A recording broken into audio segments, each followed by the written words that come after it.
अस्सलाम वालेकुम नाज़रीन, मैं हूँ आपकी होस्ट निदा हमाद। आज बहुत ही अहम टॉपिक पे हम बात करेंगे। बहुत सी क्वेरीज हमें आई थी कि जी आप कीमोथेरेपी से मुतल्लिक बात करें, उसके बारे में बताएं, उसके हमारी बॉडी पे क्या असरात हैं। और जैसे आपने खुद भी देखा होगा कि जो कीमोथेरेपी के पेशेंट हैं उनके बाल झड़ जाते हैं और वो फिजिकली काफ़ी वीक हो जाते हैं। तो उस हवाले से आज हम बात करेंगे डिटेल में। आज हमारे साथ मौजूद हैं cancer specialist doctor Ehsanul Rahman साहब। अस्सलाम वालेकुम सर, कैसे हैं आप? जी वालेकुम सलाम। डॉक्टर साहब, जैसे कि मैंने पहले अर्ज किया है कि कीमोथेरेपी के बारे में हम बात करेंगे। डॉक्टर्स पेशेंट को कहते हैं कि कीमोथेरेपी से अब आपका इलाज होगा, तो पेशेंट के जहन में जो पहला सवाल आता है वो यही है कि कीमोथेरेपी क्या है, तो इसके बारे में आप बताइए। देखिए, कैंसर को ट्रीट करने के लिए मुख्तलिफ़ तरीक़ा इलाज मौजूद है। कीमोथेरेपी भी एक इलाज का तरीका है। मेनली जो कैंसर्स हैं उसमें तो फर्स्ट जो ट्रीटमेंट होती है वो सर्जरी होती है, लेकिन उसके बाद बेशतर कैंसर्स में कीमोथेरेपी जो है हमें देनी पड़ती है। जी। तो अब समझना ये है कि ये तरीका इलाज क्या है या कीमोथेरेपी का मतलब क्या है। तो कीमो का मतलब एक केमिकल समझ लें और थेरेपी जो है उसको इलाज समझ लें कि केमिकल से इलाज या अद्वियात से इलाज। ठीक। तो कीमोथेरेपी करती क्या है, वो सेल को किल करती है, क्योंकि हम ये चाहते हैं जो कैंसर का सेल है जो ग्रो कर रहा है उसको किल किया जाए ताकि कैंसर को कंट्रोल किया जाए। तो जब ये कैंसर सेल को किल करता है, जो कीमोथेरेपी जब हम देते हैं, तो ये नॉर्मल सेल को भी डैमेज करता है। अच्छा। तो ये बात बहुत अहम है कि जो कैंसर का सेल है वो रीजेनरेट नहीं हो सकता, यानी कि वो दोबारा अगर वो एक दफ़ा किल हो जाए तो उसमें दोबारा बेहतरी नहीं आ सकती। लेकिन जो नॉर्मल सेल है अगर वो डैमेज हो जाए तो वो उसमें रिपेयर मैकेनिज़्म होता है, वो रिपेयर हो जाता है। तो कैंसर एक ऐसा तरीका कार है इलाज का कीमोथेरेपी के ज़रिए कि जिसमें हम सेल को किल करते हैं अद्वियात के ज़रिए। तो ये टैबलेट्स की सूरत में भी हो सकता है और इंजेक्शन की सूरत में भी। ठीक है, तो डॉक्टर साहब ये बताएं कि जिस्म पे इसके हमारे क्या असरात आते हैं? देखें, डिपेंड करता है कि हम वो कीमोथेरेपी कैसे दे रहे हैं और किस कैंसर में दे रहे हैं। ठीक है। तकरीबन हर जो कैंसर है उसको पहले स्टेज किया जाता है, उसको डायग्नोस किया जाता है और उसको जो उसका इलाज कीमोथेरेपी है वो पेशेंट की हम जो कहते हैं बॉडी सरफेस एरिया उसके मुताबिक दिया जाता है। अब बॉडी सरफेस एरिया क्या है कि हाइट और वेट का जो तनासब है ना उसके मुताबिक कीमोथेरेपी दी जाती है। ठीक। तो हर शख्स की जो डोज़ होती है कीमोथेरेपी की वो मुख्तलिफ हो सकती है, सेम डोज़ पे नहीं दी जाती कि एक ही डोज़ सारे पेशेंट्स को। तो जो लंबा है या जिसका वेट ज़्यादा है उसकी डोज़ मुख्तलिफ होगी, जिसका कद छोटा है या वो थिन है उसकी डोज़ मुख्तलिफ होगी। तो जब हम कीमोथेरेपी देते हैं, जैसे कि मैंने बताया, ये उन सेल पे इफ़ेक्ट करती है जो तेज़ी से ग्रो कर रहे होते हैं। तो कैंसर का सेल तेज़ी से ग्रो कर रहा होता है। जब जो बॉडी में नॉर्मल सेल हैं जो तेज़ी से ग्रो करते हैं उनमें सबसे इम्पॉर्टेंट है बोन मैरो, जो खून बनाता है, जिसमें रेड सेल हैं, वाइट सेल हैं, प्लेटलेट्स हैं। तो जब कीमोथेरेपी देंगे तो ये सेल इफ़ेक्ट होंगे। बाल हैं, बाल हमारे ग्रो करते रहते हैं, ये इफ़ेक्ट होंगे। हमारी जो जिल्द है, स्किन है, इसमें रीजनरेशन और रिपेयर चलती रहती है, ये इफ़ेक्ट होगी। और हमारे माउथ में या तालू में, या हम एक म्यूकस उसको कहते हैं, मेम्ब्रेन कहते हैं, और इसी तरह गट में, कोलोन में, गट में जो उसकी सरफेस होती है वो भी रीजनरेट होती रहती है, तो वो इफ़ेक्ट होगी। इसी तरह नेल्स हैं, वो भी बढ़ते रहते हैं, वो इफ़ेक्ट हो सकते हैं।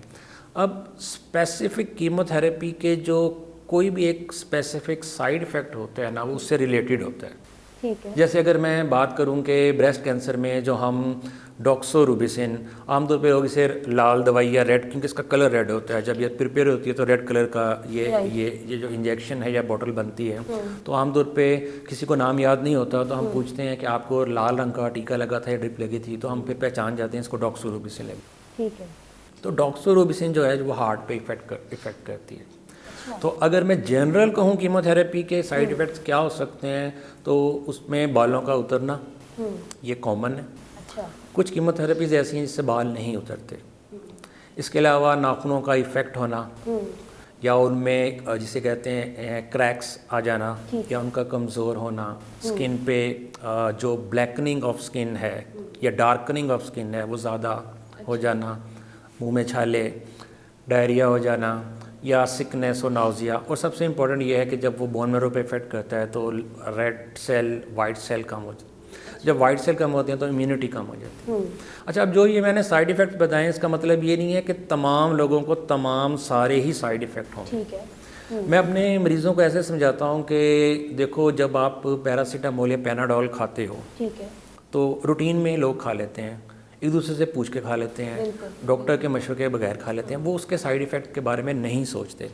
लेकिन अगर हम उसका भी लीफलेट पढ़ें, वो जो इन्फॉर्मेशन होती है, तो उस पर बहुत सारे साइड इफ़ेक्ट्स लिखे होंगे। ठीक है। अब इसका मतलब ये नहीं है कि सारे के सारे साइड इफ़ेक्ट वो टैबलेट या गोली खाने से होंगे।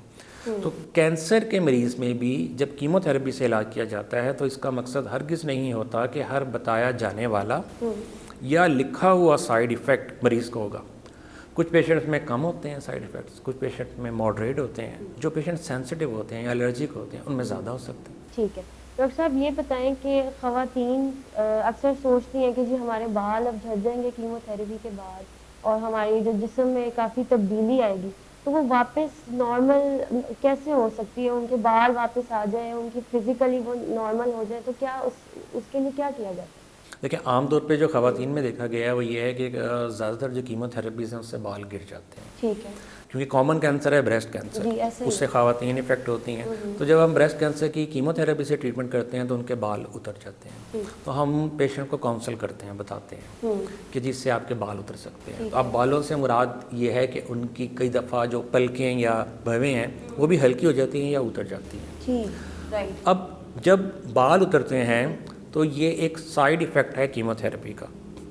तो कई दफ़ा हम ये कहते हैं कि अगर उसका साइड इफ़ेक्ट आ रहा है तो इसका इफ़ेक्ट भी आ रहा होगा, यानी कि ये कैंसर सेल को भी किल कर रहा होगा। ठीक है। तो जिन लोगों में दवाई देने के बावजूद बाल नहीं उतरते तो कई दफ़ा हमें ये हम सोचते हैं कि शायद इसका इफ़ेक्ट नहीं आ रहा या दवाई इफ़ेक्टिव नहीं है। लेकिन अगर उनका ख्याल रखा जाए, देखें जिसके अगर हेल्दी बाल हैं तो वो हल्के हो जाएंगे, अच्छा। बहुत हल्के भी हो सकते हैं और मुकम्मल तौर पे कुछ ख़वातीन में बाल उतर भी जाते हैं। लेकिन जब ये थेरेपी कंप्लीट हो जाती है तो वो बाल वापस आ जाते हैं। और मैंने ये देखा है कि ज़्यादातर ख़वातीन में पहले से ज़्यादा हेल्दी बाल वापस आते हैं। अच्छा। जैसे वो कंसेप्ट नहीं था पुराने ज़मानों में या अभी भी वो बड़े बड़े कहते थे कि इसके बाल हल्के हैं तो इसकी शेव कर दो, टिंड करा दो। अच्छा। तो वो कंसेप्ट था कि जब वो हम शेव कर लेते हैं या टिंड करवा लेते हैं तो उसके बाद जो बाल आते हैं वो हेल्दी होते हैं। तो कीमो के में मेरी ऑब्जर्वेशन है कि बाल जब वापस आते हैं ख़वातीन में तो वो हेल्दी आते हैं। कीमो के दौरान, कीमो के बाद में हम उनको ऐसी टिप्स ज़रूर बताते हैं कि वो अपना ख्याल रख सकें और उनके बाल हेल्दी हैं। दूसरा जो इफ़ेक्ट मैंने देखा है कि कई ख़वातीन का वेट बढ़ जाता है क्योंकि हम स्टेरॉइड देते हैं एलर्जिक रिएक्शन को बचाने के लिए ना, कि कीमो का एलर्जिक रिएक्शन ना हो, तो उनका वेट बढ़ जाता है। लेकिन अगर वो हमारी हदायत पे अमल करें, डाइट को कंट्रोल रखें तो वो भी कंट्रोल हो जाता है, कोई ऐसा इशू नहीं होता। ठीक है। अच्छा, वेट कम होता है इसमें? वेट कम उन लोगों का होता है जिनमें खाना पीना या जिनकी डाइट बेहतर ना हो, अच्छा। या जिनको कैंसर इस जगह पे हो, लाइक माउथ में हो कि वो खा पी ना सकें, या कोलन में, गट में या आंतों में हो कि उनका हाजमा दुरुस्त ना हो, एब्जॉर्प्शन ना हो रही हो, तो उन लोगों में वेट कम हो जाता है।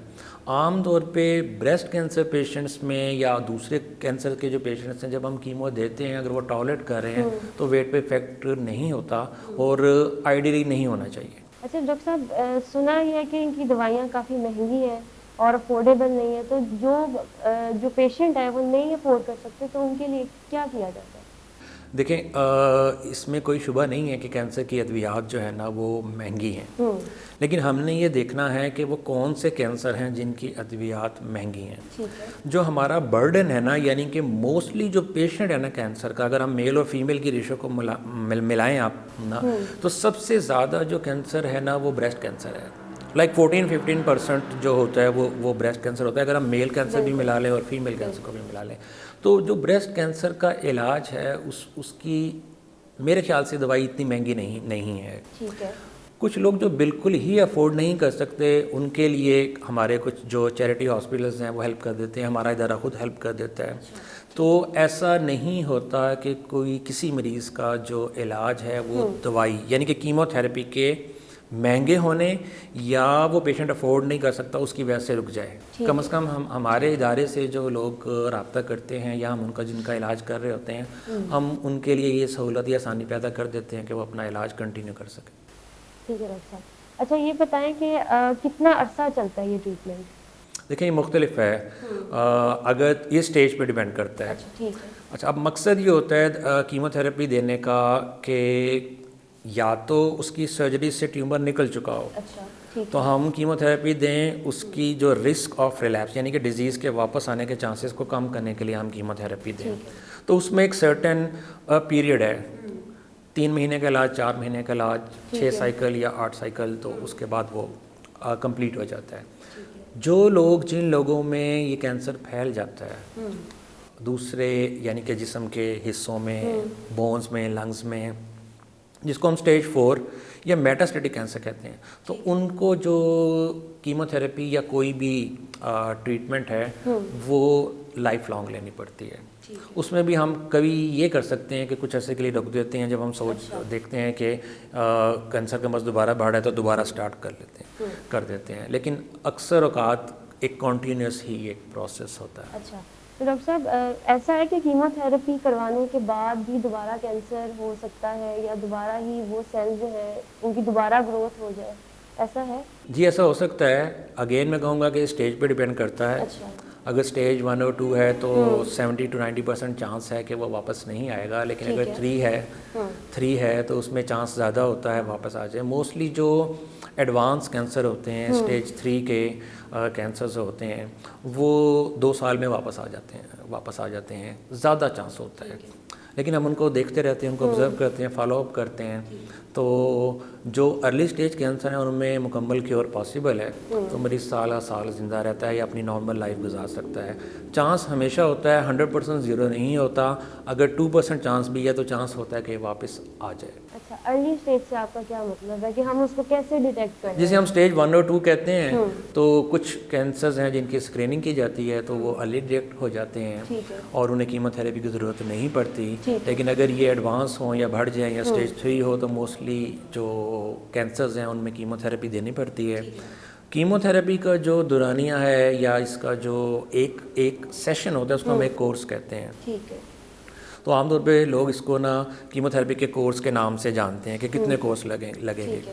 तो ज़्यादातर कीमोथेरेपीज हर 3 हफ्ते बाद दी जाती हैं, कुछ 2 हफ्तों बाद भी दी जाती हैं और कुछ वीकली बेसिस पे भी दी जाती हैं। वो कीमोथेरेपीज जो टैबलेट फॉर्म में होती हैं या कोई टारगेट थेरेपी, वो डेली खानी पड़ती है आपको। तो वो महीने में 30 दिन भी खानी पड़ती है, महीने में 5 दिन भी होती है। तो ये मुख्तलिफ कैंसर के लिहाज से हम इसको तरतीब देते हैं। ठीक है। तो जैसे कि आपने कहा कि टारगेट थेरेपी, तो यानी कीमोथेरेपी के अलावा और भी थेरेपीज़ हैं और ट्रीटमेंट्स हैं कैंसर के? कीमोथेरेपी के अलावा और भी, क्योंकि हमारी जो ये फील्ड है एडवांसमेंट की तरफ है, ये बहुत एडवांस हो चुकी है कीमोथेरेपी और जो कैंसर की ट्रीटमेंट है। तो पुराने ज़माने में या पहले वक्तों में सिर्फ सर्जरी किया करते थे या शॉन या रेडिएशन से इलाज होता था। फिर जब कीमोथेरेपी आई तो कीमोथेरेपी में भी अब first generation, second generation, third generation target therapy, immunotherapy आ चुकी हैं और पाकिस्तान में हो रही हैं। हमारा इदारा और मैं खुद टारगेट थेरेपी और इम्यूनोथेरेपी कर रहा हूँ। उस पर हम फिर एक तफसीलन एक इम्यूनोथेरेपी और टारगेट थेरेपी पे अपने नाज़रीन के लिए उस पर हम एक प्रोग्राम भी कर लेंगे और उसको हम डिटेल से डिस्कस कर लेंगे। ठीक है। जैसे कि डॉक्टर साहब ने बताया कि कीमोथेरेपी एक सेफ इलाज है, तो इसका फैसला आप डॉक्टर से मशवरा करने के बाद करें।